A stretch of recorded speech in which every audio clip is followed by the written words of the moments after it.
Hi everybody, welcome to the multi-week synthesis project at Tacoma Community College. The goal of this project is to make methyl meta-nitrobenzoate starting from acetophenone using one of 3 different colored pathways. Because we can't meet in person, I'll just pick one pathway and do it myself. For this video, I decided to do the green pathway. What we're going to look at today is step 1 or week 1 of the green pathway. So let's investigate this further. The reaction that we'll be doing today is called a haloform reaction. We'll talk about this in more detail during lecture, but for right now, let's take a brief overview. The first reaction that we need to consider is within the bleach itself. Bleach, just household bleach, is a source of chlorine. We can't just buy canisters of chlorine gas to use to clean our house, so we use bleach, which liberates a small amount of chlorine which can be used for disinfecting purposes. Today what we're going to do is we're going to utilize that chlorine in solution to do the haloform reaction. So now let's jump down to reaction 2. The first step of the haloform reaction involves a base reacting with a methyl ketone. One of the protons coming off of the methyl ketone will be deprotonated to give us a carb anion. The carb anion shown after that first deprotonation is resonance stabilized, therefore that original proton is fairly acidic. At that point though, the carbon is somewhat nucleophilic and will do a nucleophilic attack on the chlorine in solution. This can happen 2 more times, resulting in 3 chlorines being installed off of the carbon directly adjacent to the ketone CO double bond. After that, an equivalent of hydroxide can attack the ketone, forming a tetrahedral intermediate, but now we're set up with a good leaving group that can be kicked off by pushing the negative charge on the oxygen right back down. At this point, it looks like we're done, but we're actually not. What we're going to have happen is the leaving group that got kicked off will immediately deprotonate the benzoic acid that was just created. So after we do the bleach and sodium hydroxide reaction, we're actually left with the set of reagents in the bottom left-hand corner. We'll have sodium benzoate, and then we'll also have some chloroform in solution. The good thing is the chloroform will just evaporate, especially at a relatively high temperature, and then we will treat this set of intermediates with concentrated hydrochloric acid. At that point, the hydrochloric acid will protonate our sodium benzoate, and we'll be left with benzoic acid. The benzoic acid that I have squared there is not very soluble in water, especially at cold temperatures, so we should be able to isolate it fairly easily using vacuum filtration. All right, so now let's jump into lab and see how this is done. The first thing we want to do is measure out approximately 8 grams of acetophenone. So I'll go ahead and I'll turn my scale, and I'll add approximately 8 grams.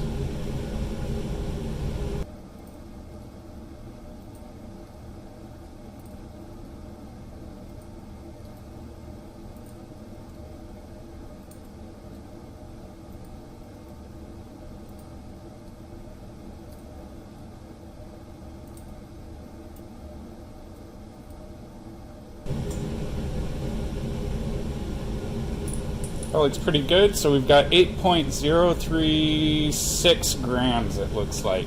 So let's go ahead and record that in our lab notebook.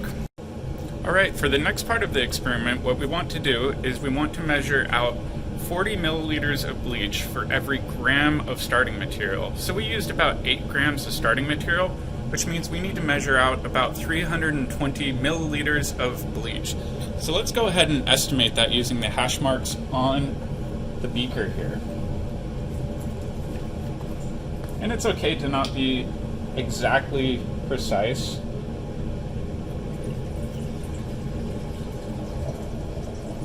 So I'm going to go up all the way. You can even overshoot and maybe hit up to about 350 milliliters there. This bleach is a little bit older. Bleach degrades over time, so it's okay to add a little bit more. Next, what we need to do is we need to add 2.5 milliliters of 10% sodium hydroxide to the solution for every gram of starting material. So this one I will try to be a little bit more careful with, but that should be approximately 20 milliliters. So I'll go ahead and measure out full 20 milliliters. And I'll go ahead and add that to my beaker. Alright, now you may notice on the top here that there's kind of an oily sheen. The oily sheen's a little bit hard to see in the camera video, but that's the acetophenone floating on the top. During this reaction, that oil should eventually get dissolved into solution. In order to help facilitate the reaction, I'm going to drop in a stir bar, and then I'm going to put it on a warm stir plate set to the lowest setting. I'm going to drop my thermometer in here so I can record the temperature, but what I want to do is I want to keep this stirring at about 30 degrees Celsius for 30 minutes. So what we'll do during this time is we'll just take a little break, and then I'll come back after 30 minutes is over. Alright, so the solution's stirred for about 30 minutes. You may have noticed that the solution's gone from kind of a yellow color of bleach to more of a clear color. What I want to do is I want to stop the stirring. I'll remove my thermometer, and then I'll look at the top of the solution to see if I still see any of that floating oil. Ideally, if the reaction's gone to completion, you shouldn't see any of that oily residue left on the top of the reaction anymore. Once that's done, I'm going to let it cool to room temperature, so I'll shut off the heat. And what we need to do next is we need to quench the reaction using some acetone. The procedure says to add 4 milliliters of acetone, so I'm going to measure that out with the graduated cylinder and then add it to the reaction.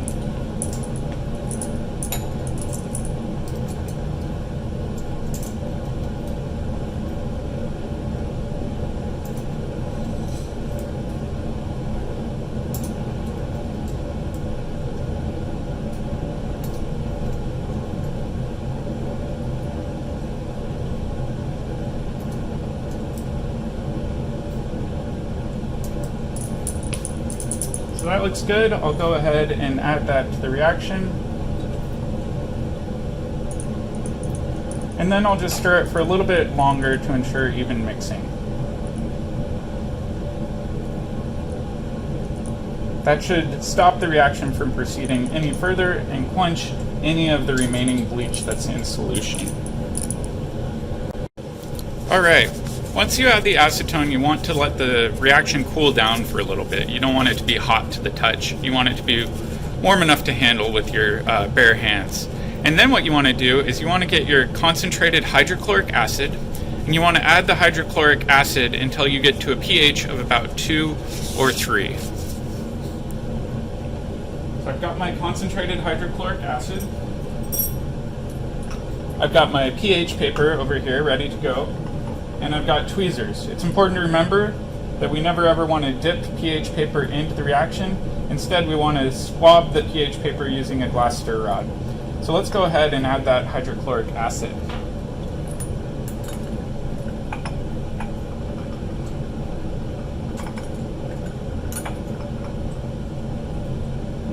In fact, we're going to have to add a lot of hydrochloric acid. We added, 20 milliliters of 10% sodium hydroxide, so we're going to have to add probably more than we would think. One thing to watch out for is we're going to be developing a lot of this white foam precipitate. If you add this too quickly, the precipitate could actually foam out of the solution. So I'm going to keep this stirring, and I'm just going to add small portions.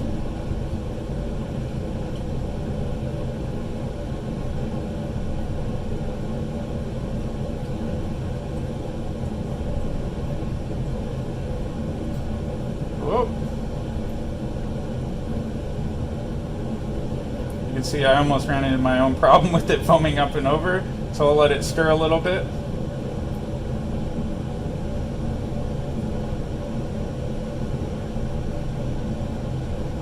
This is going to get really hot because we're doing a rapid acid-base quench. So if you want to be more careful with it than I am, you could do this a little bit slower.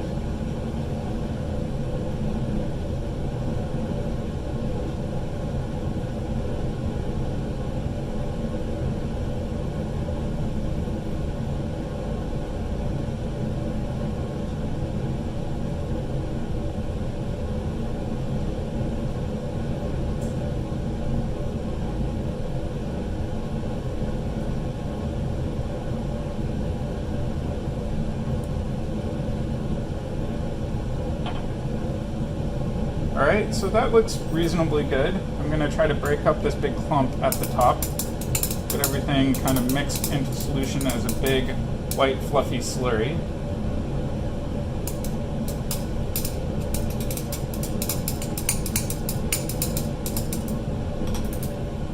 And then, like I said, what I want to do is I want to check the pH by swabbing pH paper. So here's what I'm going to do. I'm going to hold the pH paper, pull this out, and then touch the pH paper. You can see that the pH paper turned bright red, which means I should be good to go. The next step is just going to be to let this cool down, and then we'll vacuum filter it using a Buchner funnel. So I'll get that set up. Alright, so I have my Buchner funnel filtration set up, but before I do that, one thing I should do is put this beaker into an ice bath. The ice bath should lower the solubility of the benzoic acid product and should allow us to collect more crystals. So before I do that filtration, I'm going to set this in here for a good, 15 minutes in this ice water mixture to really get as many crystals to form as possible. Alright, so my solution's been in the ice bath for at least 15 minutes now, and I've got my Buchner funnel filtration set up. What I need to do first is turn on my vacuum filter and pre-wet my filter paper. So I'll go ahead, I'll turn on the vacuum. I'll double check that I'm actually getting vacuum by putting my hand over it and I can feel it and hear it. So I'll just go ahead and pre-wet this to ensure that I'm getting a nice tight seal between the filter paper and the Buchner funnel. Once all that is ready, I'm going to go ahead and I'm going to transfer the liquid through here. However, I need to be extra careful not to overload the receiving flask.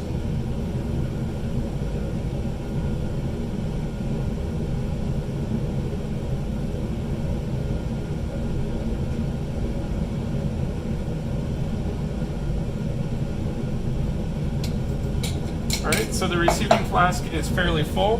What I'm going to do is I'm going to dump it into the waste jar or a secondary container to ensure that I don't accidentally overflow.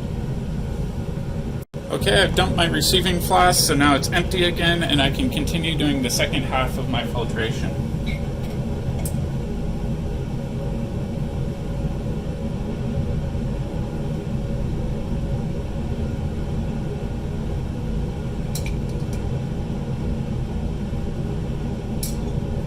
In order to ensure complete transfer, I'm also going to rinse down the sides to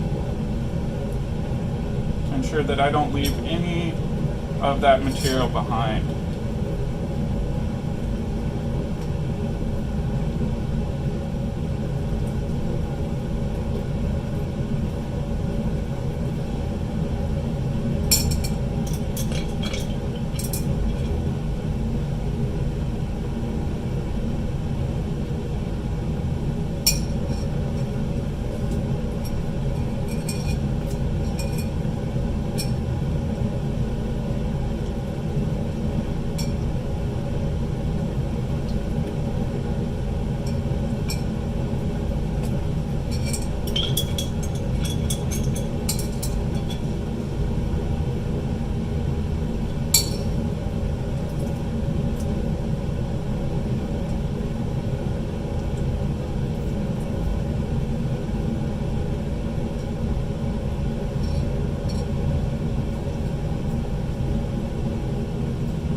Alright, now that the filtration is complete, I'll let the air continue to flow for an additional 10 minutes or so to get this as dry as possible.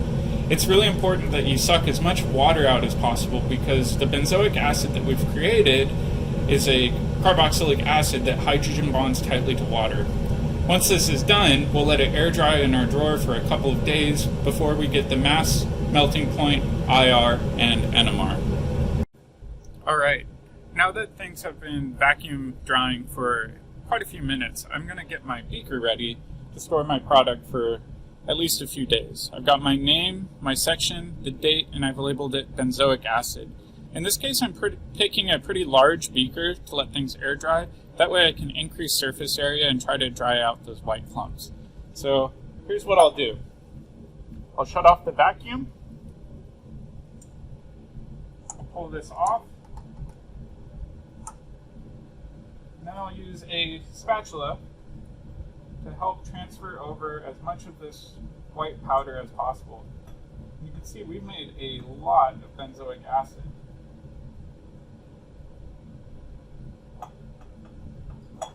So I'll do my best to not spill any of it.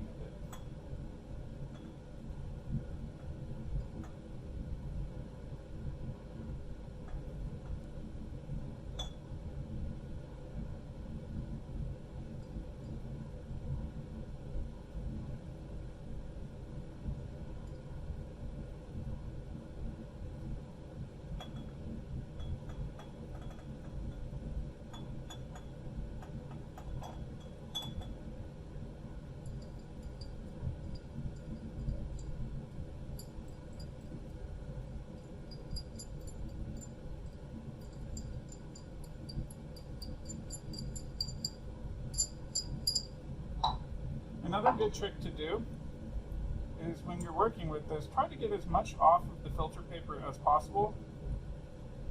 But it's okay to let your filter paper kind of hang out in there and air dry with your product. However, it'll just dry much faster if you don't have clumps stuck to the paper itself. And then in addition, I'm going to kind of mash this into a more uniform powder. If you have big clumps, it tends to not dry nearly as quickly.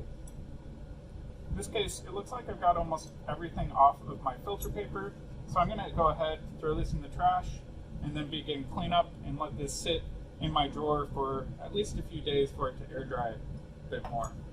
Alright, I'll see you for the next part next week.